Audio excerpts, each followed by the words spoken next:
I think the personality to be a great NFL GM and to be a great visionary and marketer are two different personalities. And this morning I'm reading a piece on ESPN about Jerry Jones and his practice facility, which is viewed as the best in the league. But it is also the practice facility, this story is incredible, that gives fans the most access. And former Cowboys have complained about it, saying they felt like fans were staring at them as they worked out, poking, prodding. They felt like one said it was a zoo. This article is fantastic. It says, Jerry Jones is quoted, "It's gold when those players go through our complex out there and the fans see them. It's gold." But said a player, you get random people constantly walking through the facility, and I'm trying to get a late-night workout or a hot tub in.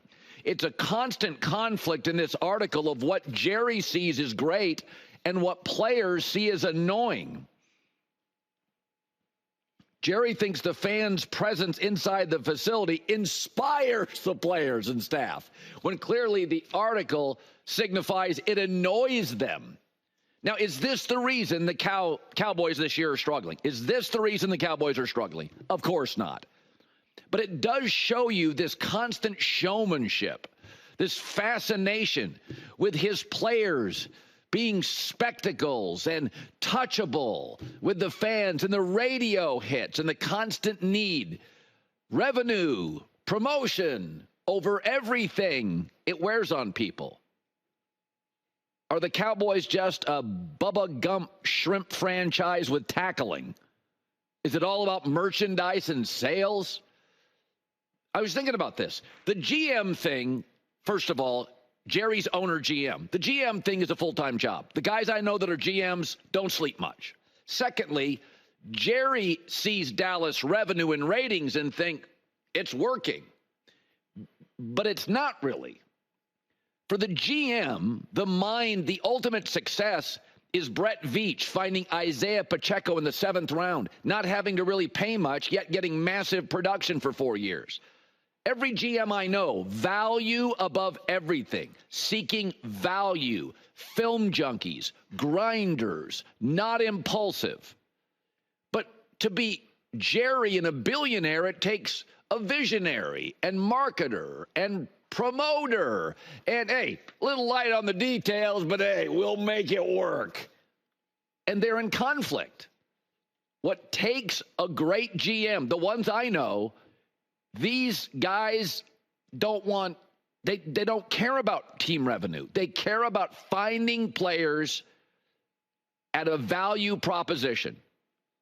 Jerry, well, he likes players, especially if he's the one that wanted to draft it. Remember, they had to talk Jerry out of Johnny Manziel. Johnny Manziel didn't have what it takes, but Jerry didn't see the flaws. He saw the potential. Texas kid, Johnny, football. He had to be talked out of that by Stephen Jones. And my point is, your CEO can't be your CFO. Right? The person seeking diamonds in the rough probably shouldn't be the promoter to the mass market on diamonds. And that's where I think the conflict is. And over the course of time, the Cowboys have been incredibly insular. I mean, no GM in the league, if you read this story, thought, that's what I want. And yet I bet you half the owners are like, brilliant. If you pay $70, not just $40 on the daily tour, you get a pin and an autograph from Jerry, and it's just, I get it if it was, you know, a T-shirt shop in Maui. But it just comes across as, Jerry, you can't be a GM and an owner. You're really good at the owner part. You're really bad at the GM thing. Well, I haven't missed on that many draft picks. It's not just that. You're not creating an environment where you're keeping the thing. So they're profitable, but they're not productive in January and February. There are certain personalities that really fit certain jobs. And Jerry this year, and when Jerry gets unhappy, he does another thing GMs would not like. He pokes his coach. He goes on radio. He usurps leadership. He takes shots at them. No GM would sign up for that. But the visionary and the marketer sees big picture. I'm getting them all riled up. Albert Breer discussed that yesterday. I think he's felt if you look at the way he's operated since the end of last season, it's been constantly turning the heat up. The all-in comment, even though they didn't really spend in the offseason, sending Mike McCarthy into a contract year, which is very unconventional, making Dak Prescott and CeeDee Lamb wait until the summer to get their deals done, not paying Micah Parsons now. I think he felt like I've got to turn the heat up on everyone in the organization because everybody here has gotten too comfortable. Now he sees it in the middle of the season and it still doesn't look good, so what's he going to do? He's not turning the heat down. He's turning the heat back up. All right. I swear to you, I'm going to stop talking about Aaron Rodgers as soon as I possibly can, but this was interesting. One of the things I sort of laugh at on the internet is seeing Bitcoin hustler lecture people like Warren Buffett on how finances work. Yeah, I'm going to go with the latter, not Bitcoin hustler, who also told me NFTs were a tree that would grow to the sky. I'm going to go with Warren Buffett and the stock market, which, lucky enough, my dad was in it. I've been in it since 1988. I've done fine. You keep hustling. But I saw this story, and it's just, it's crazy. And I like Davante Adams, and I think he can help the Jets. I don't think he's the difference between not making the playoffs and playoffs. They've already got a good receiver, but I like him as a player. He seems like a nice guy. I've defended him before. Apparently, he gave the post-game speech after their last loss. First game. Been in the building 4 or 5 days. He gave the speech.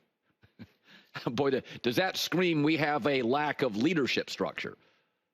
And what's funny is the Jets and Aaron Rodgers thought he crushed it.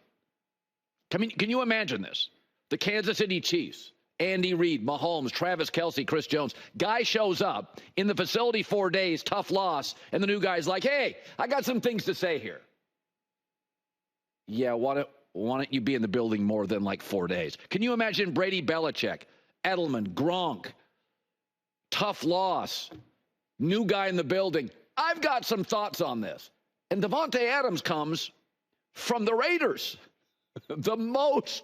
maybe one of the only franchises more dysfunctional than the Jets. I mean, I don't know. If you look at the successful teams in the NFL, and in any sport, there's a rank and file. Like in the NFL, San Francisco, Baltimore, Kansas City, you know what it is. Green Bay, there's a rank and file. The coach speaks. And then the quarterback, the franchise star quarterback, takes that message to the troops. With the Jets, new guy in the building's got something to say. And I like Davante, but the Raiders are even more dysfunctional than the Jets. And Davante was at a functional place and left it for the Raiders. So I question his judgment. And I like him. But this Bitcoin guy can't tell real estate guru how it works. It doesn't work that way. And to me, I mean, is Hassan Reddick giving a pregame speech in 2 weeks? Let's put Fireman Ed on the headset, make some plays. I mean, what are we doing here? That's not how it works. I mean, you've already fired your coach. You've already now in your second offensive coordinator. And the quarterback who uses big words a lot is like, I'm not really comfortable. Take it away, Davante. What? He's been in the building 5 days. What are we from a losing franchise? And I like him.